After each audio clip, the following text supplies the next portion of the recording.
உங்க இருதயத்தை பொறுத்தவரை நீங்க எதெல்லாம் பார்க்குறீங்களோ, எதெல்லாம் கேட்குறீங்களோ, தீமையான காரியங்களில் ஈடுபடுறீங்களோ, அசுத்தமான காரியங்களில் ஈடுபடுறீங்களோ, கெட்ட நண்பர்களோடு ஈடுபடுறீங்களோ, அது எல்லாம் என்ன செய்யும்? அந்த இருதயத்தில் பதியும். எல்லா அசுத்தங்களும் பட்ட பிறகு நீங்க ஜெபம் பண்ண இருந்தால் ஜெபம் பண்ண முடியாது. நான் அசுத்தம் கூட இருப்பேன், ஆகாதம் கூட இருப்பேன், பாவத்தையும் செய்வேன், எல்லாமே செய்துட்டு வந்து ஜெபம் பண்ண தடை இருக்காது, முடியாது.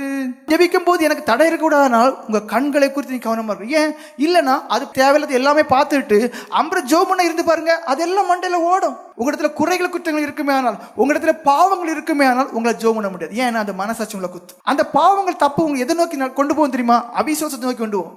ஜெபம் பண்ண முடியாது, ஜெபம் கேட்கப்படாது, அப்ப ஜெபம் பண்ணி பிரயோஜனம் இல்லை. தூங்கும் போது சாத்தான் களைகளை விதைப்பான் என்று இருக்கு.